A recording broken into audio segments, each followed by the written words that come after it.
ಇಲ್ಲ. ಯಾಕಂದ್ರೆ ಇವನಿಗೆ ಗೊತ್ತುಂಟು ಮುಂದೇನು ಬಂಡವಾಳ ಆಗ್ತದೆ ಎನ್ನುವುದಾಗಿ. ಹೋದವರು ಯಾರು ಹಿಂತಿರುಗಿ ಬಂದವನಲ್ಲ. ಈ ರಕ್ತ ಬೀಜನು ಈಗ ಹೋಗ್ಬೇಕು. ಚೆನ್ನಾಗಿ ಹೇಳ್ತಿದ್ದಾರೆ. ರಕ್ತ ಬೀಜದ ನಂತರ ಹೋಗುದು ಇವನು ಅಂತ ನನಗೆ ಗೊತ್ತುಂಟು, ಅವನಿಗೂ ಗೊತ್ತುಂಟು. ಆ ಕಾರಣಕ್ಕಾಗಿ ಹೋಗು ಎನ್ನುವುದಾಗಿ ಹೇಳಿದ್ದಾನೆ. ಏನೇ ಇರಲಿ ಹೋಗುವುದಕ್ಕೆ ಮನ ಮಾಡಿದ್ದೇನೆ. ನಾನು ಮಾತ್ರ ಹೋಗುವುದಲ್ಲ, ಇದ್ದವರು ಕೆಲವು ಮಂದಿ ಮಾತ್ರ. ಬನ್ನಿರಿ.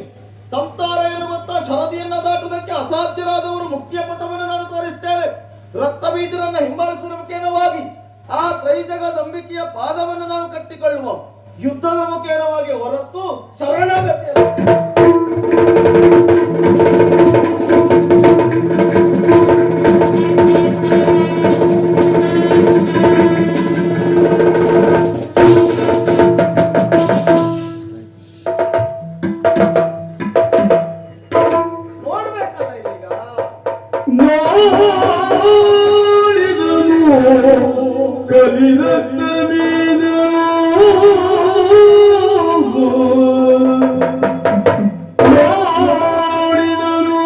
ಕಲಿರಂತ ಬೀಜನು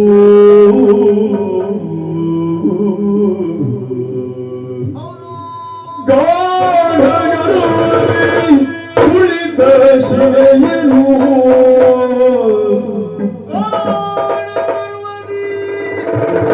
ಕುಳಿತ ಶಿಲೆಯನು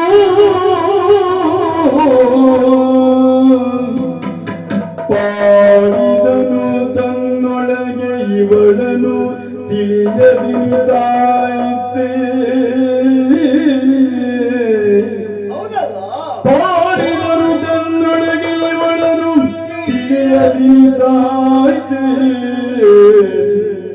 ಮಾಡಲೇನ ಗಡಗಡ ಮಾಡಲೇನ ಗಡಗಡ ಶುಂಭನ ಗೋಡೆ ಭಾಷೆಯ ಒರೆದು ಬಂದೇನು ಅಗಡಗಡ ಶುಂಭನ ಗೋಡೆ ಭಾಷೆಯ ಒರೆದು ಬಂದೇನು. ಕೇಡು ಇವಳಿ ಬದ್ಧವಾದಳು ನುಡಿಸುವೆನು ಎಂದೆನ್ನುತ್ತ ರಕ್ತ ಬೀಜನು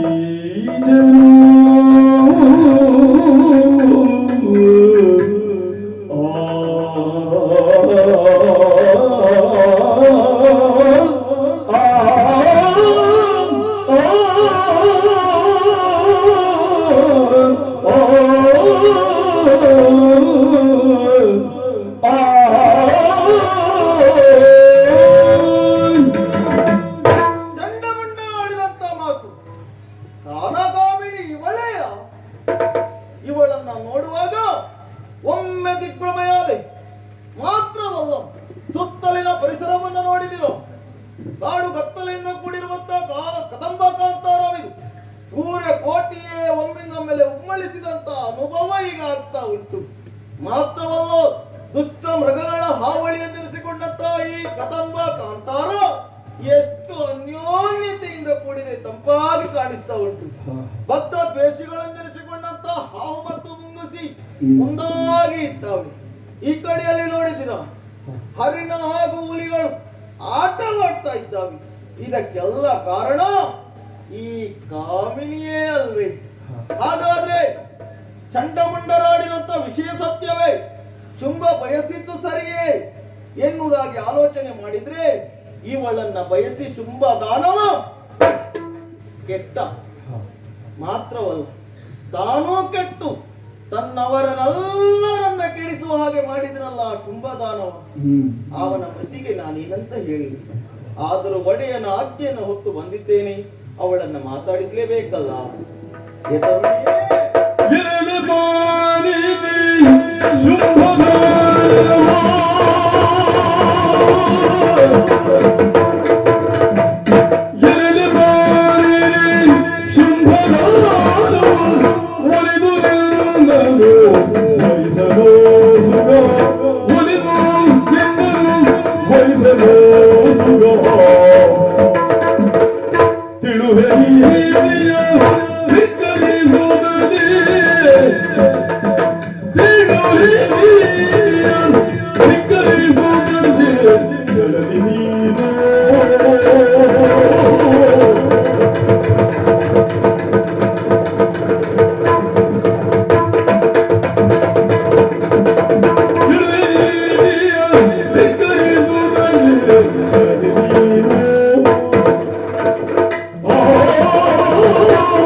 ಏನು? ಯಾರು? ಶುಂಭದವನು ನೀನೇ? ನಾನಲ್ಲ. ಮತ್ತೆ ಸಂಬಂಧದಲ್ಲಿ ಅವರಿಗೆ ಅಳಿಯ. ಹೆಸರೇನು? ರಕ್ತ ಬೀಜ ಅಂತ ನನ್ನ ಹೆಸರು. ಬಹಳ ಒಳ್ಳೆಯದು. ಬರುವರೆ ಉದ್ದೇಶ ಉಂಟು. ಏನದು? ಸೇನಾ ದಂಡ ನಾಯಕನು ಒಂದು ಸೇನೆಯನ್ನೆಲ್ಲ ಕೂಡಿಕೊಂಡು ಬಂದಿದ್ದೇನೆ. ಹಾ ಹಾ ಹಾ. ಬಂದವರೆಲ್ಲರೂ ಹ್ಮ್. ಯುದ್ಧಕ್ಕಾಗಿ ಯಾರು ಬರ್ಲಿಲ್ಲಮ್ಮ. ಮತ್ತೆ ಸೇನೆ ಬರುದು ಯುದ್ಧಕ್ಕೆ ಅಲ್ವೇನು? ಕರೆ ತಂದದ್ದು ಸೇನೆಯನ್ನ. ಹಾ ಅವರೆಲ್ಲ ಬಂದು ನಿನಗೆ ಶರಣಾಗಿದ್ದಾರೆ, ಕೈ ಮುಗಿತಾ ಇದ್ದಾರೆ. ಹಾ. ನೀನು ತಲೆಬಾಗಿದಾಗ ಅವರು ಕೈ ಜೋಡಿಸ್ತಾ ಇದ್ದಾರೆ. ಮನಸ್ಸಿಲ್ಲದಿದ್ರೂ ಕೂಡ ತಲೆ ಕೆಳಗೆ ಮಾಡ್ತಾ ಇದ್ದಾರೆ. ಮನಸ್ಸಿಲ್ಲದೆ ಯಾರು ಬಂದವರೆಲ್ಲ, ಹಾ. ಎಲ್ಲ ಮನಸ್ಸು ಮಾಡಿಯೇ ನಿನ್ನ ನೋಡೋದಕ್ಕೆ ಬಂದವರು ನಾವು. ಬರೀ ನೋಡುದಕ್ಕೆ ಮಾತ್ರವಾ? ಭಕ್ತಿ ಉಂಟಾ ಅಂತ? ಭಕ್ತಿಯೂ ಉಂಟು. ಆ ಕಾರಣಕ್ಕಾಗಿ ನಮಿಸಿದ್ದಮ್ಮ. ಹಾಗಿತ್ತು. ನಾಯಕ ವಂದಿಸಿದರೆ ಸಾಕು. ಹೌದಾ? ಯಜಮಾನ ನಮಸ್ಕರಿಸಿದರೆ ಮನೆಯ ಸದಸ್ಯರೆಲ್ಲರೂ ನಮಸ್ಕರಿಸಿದ ಹಾಗೆ. ಆದ್ರೂ ನಮ್ಮದೊಂದು ರಕ್ಕಸ ಸಂಸ್ಕಾರ ಅಂತ ಉಂಟು, ಎಲ್ಲರೂ ನಮಸ್ಕಾರ ಮಾಡುವ ಅಂತ. ಆಗಲಿ, ಒಳ್ಳೆಯದು. ಅಮ್ಮ, ಹಾ. ಆ, ವಿಷಯ ಮತ್ತೇನಲ್ಲ, ಹ್ಮ್. ಒಂದು ಮದುವೆ ಪ್ರಸ್ತಾಪ ಮಾಡುವ ಅಂತ ಬಂದಿದ್ದೆ. ಮದುವೆ ಮಾಡುದಾದ್ರೆ ಇಲ್ಲಿಗೆ ಯಾಕೆ ಬರುವುದು? ಅಲ್ಲ, ಮದುಮಗಳು ಇಲ್ಲೇ ಇದ್ದಾಳಲ್ಲ. ಹೌದಾ? ಹೌದು, ಯಾರದು ಮದುಮಗಳು? ನೀನೇ ಮದುಮಗಳು. ನಾನು ಮದುಮಗಳೇ? ಹೌದು. ಹಾಗಿದ್ರೆ ನನಗೊಬ್ಬ ಗಂಡು ಯಾರು? ಇದ್ದಾನೆ. ಯಾರು? ಮೂರು ಲೋಕದ ಒಳ್ಳೆಯ ನಿಂತುಕೊಂಡಂತ ಶುಂಭದಾನವ. ಓ, ದೈತ್ಯರಾಜ. ಹೌದು. ಅವ ಮದುವೆ ಆಗಬೇಕಿದ್ರೆ ಹಾ, ಸುಗ್ರೀವ ಬಂದಾಗ ಸಂಧಾನಕ್ಕೆ ಹೇಳಿ ಕೇಳಿದ್ದೇನೆ. ಹೌದಮ್ಮ, ನೀನು ಹೇಳಿ ಕಳಿಸಿದ್ಯಂತೆ. ಮದುವೆ ಆಗುವಂತ ವ್ಯಕ್ತಿ ಯುದ್ಧದಲ್ಲಿ ಗೆಲ್ಲಬೇಕು ಎನ್ನುವ ಹಾಗೆ. ಯುದ್ಧದಲ್ಲಿ ಗೆಲ್ಲಬೇಕು ಅಂತ ನೀವು ಮನ ಮಾಡಿದ್ದೀಯಾ? ಮದುಮಗಳಿದ್ದಾರೆ ಈಗ. ಮದುಮಗ ಬಾಸಿಗೆ ಕಟ್ಟಿಕೊಂಡು ಸಿದ್ಧನಾಗಿ ಅಲ್ಲಿದ್ದಾನೆ. ಅವ ಮನೆಯಲ್ಲಿ ಕುಳಿತರೆ ಮದುವೆ ಆಗ್ತದ? ನಾವು ಮನೆಯಲ್ಲೇ ಮದುವೆ ಮಾಡುವಂತ ಆಲೋಚನೆ ಮಾಡಿದ್ವಿ. ಅಲ್ಲ, ಮನೆಯಲ್ಲಿ ಮದುವೆ ಮಾಡುವುದು ನನ್ನನ್ನು ಗೆದ್ದು ಹೋಗಬೇಕಲ್ಲ. ಅಲ್ಲ, ಗೆಲ್ಲುವ ಮಾತು ಅಂತಿರಲಿ. ಹಾ. ಈಗ ಮಾತುಕತೆಯಲ್ಲೇ ಮುಕ್ತಾಯ ಮಾಡುವ ಅಂತ ಬಂದಿದ್ದೆ, ಒಂದು ಪ್ರಸ್ತಾಪ ಮಾಡುವ ಅಂತ. ಮಾತುಕತೆಯಲ್ಲಿ ಮುಕ್ತಾಯ ಮಾಡುವುದಕ್ಕೆ ಸಂಧಾನಕ್ಕೆ ಸುಗ್ರೀವನಲ್ಲಿ ಆಯಿತು, ಸಂಧಾನ ಮುರಿದಾಯಿತು, ಚಂಡಮುಂಡರು ಬಂದಿದ್ದಾರೆ, ಧೂಮ್ರಾಕ್ಷರು ಬಂದಿದ್ದಾರೆ. ಈಗ ಕೆಟ್ಟ ಮೇಲೆ ಬುದ್ಧಿ ಬಂದಿದೆ ಅಮ್ಮ. ಹಾಗಿದ್ರೆ ಒಪ್ಪಿಕೊಂಡನ? ಆ ಮದುವೆ ಆಗುದು ಒಪ್ಪಿಕೊಂಡಿದ್ದಾರೆ. ಮದುವೆ ಆಗುವುದಕ್ಕೆ ಒಪ್ಪಿಕೊಂಡು ಮೊದಲೇ ಮಕ್ಕಳಿಗೆ ಕೊಟ್ಟದ್ದು. ಹಾ. ಅದು ವಿಚಾರ ಅಲ್ಲ. ಹಾ. ನನ್ನನ್ನು ಆತ ತಾಯಿಯನ್ನಾಗಿ ಒಪ್ಪಿಕೊಂಡರೆ ನಿನ್ನ ತಾಯಿಯನ್ನಾಗಿ ಒಪ್ಪಿಕೊಳ್ಳಿ, ನೀನು ಲೋಕನಾಯಕಿಯನ್ನಾಗಿ ಒಪ್ಪಿಕೊಂಡಿದ್ದ. ಹಾ ಹಾ ಹಾ. ಅವ ಲೋಕನಾಯಕ. ಹಾ. ಲೋಕನಾಯಕಿ ಒಂದಾದ್ರೆ ಹಾ. ಒಳ್ಳೇದಲ್ವಾ? ಅವ ಲೋಕನಾಯಕ ಹೇಗಾದ? ಮೂರು ಲೋಕವನ್ನ ತನ್ನ ವಶಪಡಿಸಿಕೊಂಡಿದ್ದಾರೆ. ಅದು ವಿಧಿಯನ್ನು ಮೆಚ್ಚಿಸಿ ವರ ಪಡೆದದ್ದು. ವಿದ್ಯೆಯನ್ನು ಅಷ್ಟು ಸುಲಭದಲ್ಲಿ ಮೆಚ್ಚಿಸಲು ಸಾಧ್ಯ ಇಲ್ಲಲ್ಲ. ಏನು? ಕಠಿಣವಾದಂತ ತಪಸ್ಸನ್ನು ಆಚರಿಸುವ ಮುಖ್ಯನ ಮಗ ವಿದ್ಯೆಯನ್ನು ಮೆಚ್ಚಿತು. ಎಷ್ಟು ಜನ ಮೆಚ್ಚಲಿಲ್ಲ, ಒಪ್ಪಿಸ್ಲಿಲ್ಲ? ಎಷ್ಟೋ ಜನ ಒಪ್ಪಿದ್ದಾರೆ. ಹಾ. ಧೂಮ್ರಾಕ್ಷನ ಕಥೆ ಏನೋ ಆಯ್ತು. ಸೋಮರಾಕ್ಷನ ನೀನು ಸುಟ್ಟರು ಇದೆ ಅಂತ ಗೊತ್ತುಂಟು. ಚಂಡಮುಂಡರು ಉಳಿದಿದ್ದಾರ? ನೀನು ಚಂಡನಾಡಿದೆ ಅಂತ ಗೊತ್ತುಂಟು. ಮತ್ತೆ ಶುಂಭನಿಶುಂಭರು ಉಳಿತಾರ? ಉಳಿಬಹುದು. ಹೇಗೆ? ನೀನು ಮನಸ್ಸು ಮಾಡ್ಬೇಕು. ಅದು ಮನಸ್ಸು ನಾನು ಮಾಡ್ಬೇಕಿದ್ರೆ ಹಾ. ನೀರಿನಲ್ಲಿ ಮುಳುಗುವ ವ್ಯಕ್ತಿ ಹಾ. ಬದುಕಬೇಕಂತಾದ್ರೆ ಹಾ. ಅವ ಏನು ಮಾಡ್ಬೇಕು? ಏನ್ ಮಾಡ್ಬೇಕು? ಕೈ ಮೇಲೆತ್ತಬೇಕು, ಒಬ್ಬೆ ಹಾಕ್ಬೇಕು. ಹೌದು. ನಿನ್ನ ಒಡೆಯ ಶುಂಭ ಕೈ ಮೇಲೆತ್ತಿದ್ದಾನ. ಈಗ ಶುಂಭನ ಪರವಾಗಿ ನಾವು ಬಂದು ಎಲ್ಲ ಕೈ ಮೇಲೆತ್ತಿದ್ದೇವೆ. ಅದು ಬದುಕಬೇಕಿರೋ ಉದ್ದೇಶದಿಂದಲ್ಲ, ಹಾ. ನನ್ನನ್ನು ಪಡೆಯಬೇಕಿರೋ ಉದ್ದೇಶ. ಹೌದು. ನನ್ನ ಆಸೆ ಅದಲ್ವಲ್ಲ. ನಿನ್ನ ಆಸೆಯನ್ನು ನಾವು ನಂಬಿಕೊಂಡು ಬಂದವರು, ನಮ್ಮೊಡೆಯನ ಆಸೆಯನ್ನು ತೀರಿಸುವುದಕ್ಕಾಗಿ ನಾನು ಬಂದಿದ್ದೇನೆ. ಆದ್ರೆ ನನ್ನ ಪಂಥವನ್ನು ನಾನು ಮುರಿಯೋಳು ಅಲ್ವಲ್ಲ. ನಿನ್ನ ಪಂಥವನ್ನು ಮುರಿಬೇಕಾಗ್ತದಮ್ಮ. ಅದು ಸಾಧ್ಯ ಇಲ್ಲ. ಒಮ್ಮೆ ಆಡಿದ ಮೇಲೆ ಹೋಯ್ತು. ಇಲ್ವೇ ಇಲ್ಲ. ಮಾತು ಆಡಿದ್ರೆ ಹೋಯ್ತು, ಮುತ್ತು ಆಡಿದ್ರೆ ಹೋಯ್ತು. ನೀನು ಎಷ್ಟೇ ಹೇಳು, ಹಾ. ಏನೇ ಮಾಡು, ಶುಂಭನನ್ನ ನೀನು ಮದುವೆ ಆಗುವುದಕ್ಕೆ ಒಪ್ಪಿದೆ ಅಂತ ಆದ್ರೆ ಹಾ. ಆ ಕಡೆ ನೋಡು, ಒಂದು ಪಲ್ಲಕ್ಕಿ ಸಿದ್ಧವಾಗಿದೆ. ಹಾ. ಆ ಪಲ್ಲಕ್ಕಿಯಲ್ಲಿ ನಿನ್ನನ್ನು ನಾನೇ ಕುಂದಿರಿಸಿದ್ದೇನೆ. ಹ್ಮ್. ಮಾತ್ರವಲ್ಲ, ಪಲ್ಲಕ್ಕಿ ಮುಂಭಾಗದಲ್ಲಿ ನಾನು, ಹಾ. ಹಿಂಭಾಗದಲ್ಲಿ ನಮ್ಮ ಮತ್ತೊಬ್ಬ ಇದ್ದಾನೆ, ಹಾ. ಅವನನ್ನು ಹೇಳಿದ್ದೇನೆ. ಹಾ. ನಿನ್ನನ್ನ ಒಂದು ವಿಶೇಷ ರೀತಿಯಲ್ಲಿ ಶೋಣಿತಾಪುರಕ್ಕೆ ಕರ್ಕೊಂಡು ಹೋಗಿ ಏನು ಅಮ್ಮನಿಗೆ ಒಂದು ಪಲ್ಲಕ್ಕಿ ಸೇವೆ ಮಾಡಿ ಸ್ವಲ್ಪ. ಅಮ್ಮನಿಗೊಂದು ಪಲ್ಲಕ್ಕಿ ಸೇವೆ ಮಾಡ್ತೇನೆ. ಅಮ್ಮ ಕುಳಿತುಕೊಳ್ತೀಯಾ? ಅದು ಆಗ್ಲಿಕ್ಕಿಲ್ಲ. ಯಾಕಮ್ಮ, ಮಕ್ಕಳ ಮೇಲೆ ಯಾಕೆ ಸಿಟ್ಟು? ಬಾ ಅಮ್ಮ. ಹಾ. ಮಕ್ಕಳ ಮೇಲೆ ಸಿಟ್ಟು. ನೀವು ಮಕ್ಕಳಂತಾದ್ರೆ ನಾನು ತಾಯಿ ಅಂತಾಯಿ. ಹೌದು. ನಾನು ಜಗತ್ತಿನ ತಾಯಿ. ಹೌದು. ತುಂಬ ಹಾಗಲ್ಲ. ಜಗತ್ತಿಗೆ ತಂದೆ ಅದು ನೀವು ಹೇಳುದು ಮಾತ್ರ. ಅದು ಮಾಡಿ ತೋರಿಸಿದ್ದಾನ. ಮೂರು ಮೂರ್ತಿಗಳಿಗೆ ತಂದೆ ಅವ. ಮೂರು ಮೂರ್ತಿಗಳನ್ನು ಗೆದ್ದಿದ್ದಾನೆ. ಗೆದ್ದ ತಕ್ಷಣ ತಂದೆ ಆಗೋದಕ್ಕೆ ಸಾಧ್ಯ ಉಂಟಾ? ಹೌದು. ಹೇಗೆ? ಗೆದ್ದ ಮೇಲೆ ಒಡೆಯ ಗೆದ್ದವರು ಒಡೆಯ. ಯಾವುದರಲ್ಲಿ ಒಡೆಯ ಹೇಳು? ಹಾ. ಸಂಪತ್ತಿಗೆ ಒಡೆಯನಾದೀತು. ಹಾ. ಮೂರು ಮೂರ್ತಿಗಳಿಗೆ ಜನ್ಮ ಕೊಟ್ಟವಳು ನಾನು. ಓ, ನೀನು? ಅವನನ್ನು ಪಡೆದವಳು. ನೀನು ಮೂರು ಮೂರ್ತಿಗಳು ಜನ್ಮ ಕೊಟ್ಟವು ತಾಯಿ ಆಗಿದ್ದೇನೆ ಅಂತ ನಿನ್ನ ಬಲವನ್ನೇ ವಶಪಡಿಸಿಕೊಂಡಿದ್ದಾನೆ ಅಂತ ಆಯ್ತಲ್ಲ. ಹಾಗಲ್ಲ ಅದರ ಅರ್ಥ. ಹಾ. ಯಾವುದೇ ಒಬ್ಬ ವ್ಯಕ್ತಿ ಹಾ. ದುಡಿಯುತ್ತಾನಂತಾದ್ರೆ ದುಡಿವಿಗೆ ತಕ್ಕ ಸಂಬಳ ಕೊಡಬೇಕಾದದ್ದು ಕರ್ತವ್ಯ. ಹಾ. ಅವ ತಪಸ್ಸು ಮಾಡಿದ್ದಾನೆ, ವಿಧಿ ವರ ಕೊಟ್ಟಿದ್ದಾನೆ, ಹಾ. ಮುರಿಯುವುದಕ್ಕೆ ಸಿದ್ಧನಾಗಿದ್ದೇನೆ. ಅಮ್ಮ, ಹಾ. ನೋಡು, ಏನು?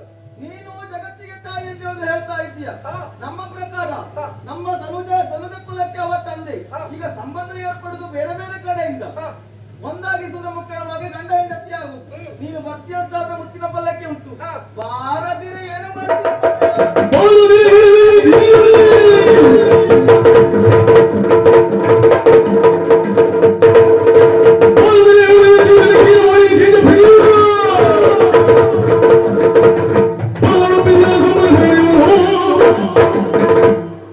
ತಾಯಿಯ ಜೊತೆಯಲ್ಲಿ ಮಗನ ನನ್ನ ಭಕ್ತಿಯನ್ನ ಬದಿಗಿರಿಸ್ತೇನೆ, ಹಾ. ಶಕ್ತಿಯನ್ನ ತೋರ್ತೇನೆ, ನಿನ್ನ ಮುಟ್ಟಿಗೆ ಕೈ ಇಕ್ಕಿ ಎಳೆದು ಹೋಗ್ತೇನೆ.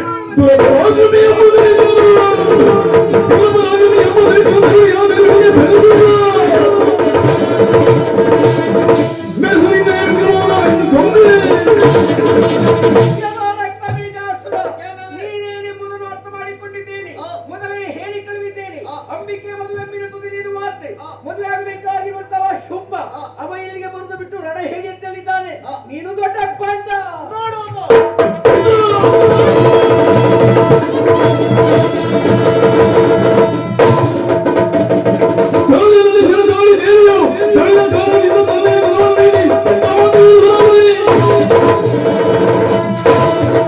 ರಕ್ತಬೀಜದಲ್ಲಿ ಹೋರಾಟ ನಡೆಸುತ್ತಾ ಇದ್ದ ಹಾಗೆ ನನ್ನ ದೇಹಕ್ಕೆ ಆಯಾಸ ಅಂಟುತ್ತಾ ಇದೆ. ಕಾರಣ ಏನು? ಅಂತರದಲ್ಲಿ ಭಕ್ತರಿಸಿಕೊಂಡಿದ್ದಾರೆ, ಬಹಿರಂಗದಲ್ಲಿ ದ್ವೇಷ ಕಟ್ಟಿಕೊಂಡಿದ್ದಾರೆ. ಭಕ್ತನೆಂಬ ಕಾರಣಕ್ಕಾಗಿ ಯುದ್ಧ ಮಾಡುವ ಮನಸ್ಸಿಲ್ಲ. ಆಲಸ್ಯ ಅಂಟಿದಿರುವಾಗ ಒಮ್ಮೆ ಎದ್ದು ನನ್ನ ಮೈಯನ್ನು ಪಡೆಯುತ್ತೇನೆ. ಇಲ್ಲಿ ಸಪ್ತ ಮಾತ್ರ ಏನು?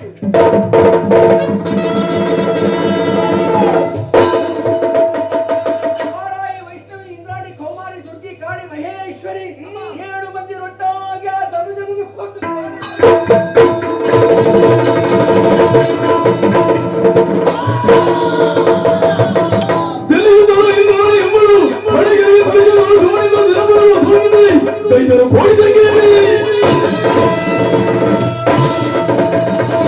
ಆಶ್ಚರ್ಯ! ಒಬ್ಬರಲ್ಲ ಇಬ್ಬರಲ್ಲ 7 ಮಂದಿ ನನ್ನ ಹಣೆಗೆ ಹೊಡೆದವಳೆ ಅವಳು. ಅಡ್ಡಿಪೆಟ್ಟು ನಿನ್ನ ಸಂತಾನದವರು. ಅಡ್ಡಿಪೆಟ್ಟು ನಿನ್ನ ನೋಡಿದ್ರೆ ಅರ್ಥ ಆಗ್ತದೆ. ಹಳದಿ ಸತ್ತವಳೆ, ಮಾನ ಸತ್ತವಳೆ, ಹಿಂದಿನ ಬಂದು ಹೊಡಿತೀಯ, ತಲೆ ಹೊಡಿತೀಯ. ನಿನ್ನ ತಲೆ ಹಿಂದಿನ ವ್ಯವಹಾರವ ಬಿಡ್ತಿರುವುದಾಗಿ ಭಾವಿಸಿಕೊಳ್ಳಬೇಡಿ.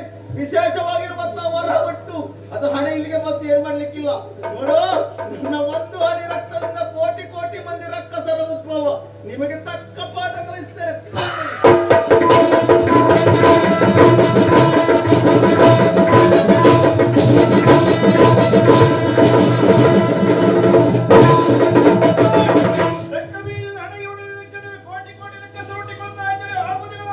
ಮಾತು ಯಾಕೆ ನಡೆಯಲಿಲ್ಲ? ನೀವು ಯೋಚನೆ ಮಾಡಬೇಡಿ. ನಿಮ್ಮಲ್ಲಿರುವ ಆಯುಧ ಕೊಟ್ಟು ನಾನು ಏಕೆಯಾಗಿ ಕೃಷ್ಣನಾಮೃತ ರಕ್ತಬೀಜಾಸುರ ಹಾಗೂ ಅವರ ಕೆಟ್ಟ ಸಂತತಿಯ ನಾಶಕ್ಕಾಗಿ ನನ್ನ ದೇಹದಿಂದ ಒಂದು ಶಕ್ತಿ ಹೊರಗಿಡಿದ್ದೇನೆ. ಎಲ್ಲಿ ರಕ್ತೇಶ್ವರಿ? ರಕ್ತೇಶ್ವರಿ, ವಿಶಾಲವಾಗಿರುವಂತಹ ಭೂಮಂಡಲಕ್ಕೆ ನಿನ್ನ ನಾಡಿಗೆಯನ್ನು ಚಾಚಬೇಕು. ಒಂದು ಬಿಂದು ರಕ್ತವೂ ಕೂಡ ಭೂಮಿಗೆ ಸ್ಪರ್ಶ ಆಗಕೂಡದು. ರಕ್ತಸವನ್ನು ನಾನು ಮಾಡ್ತೇನೆ. ರಕ್ತ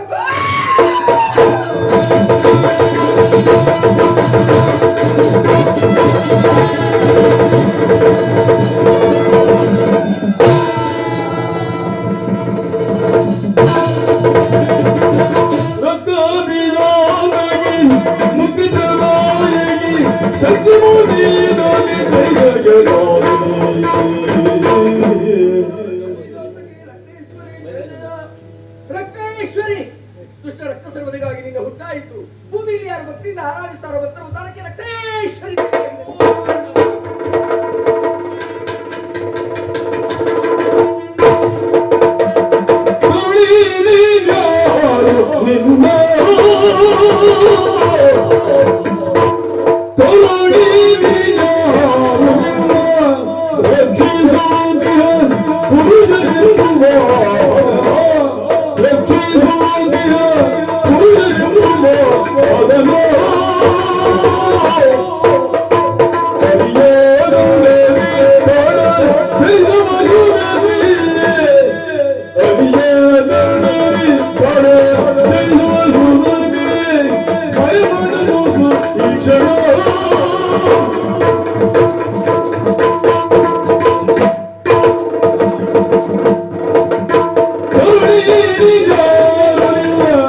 Let's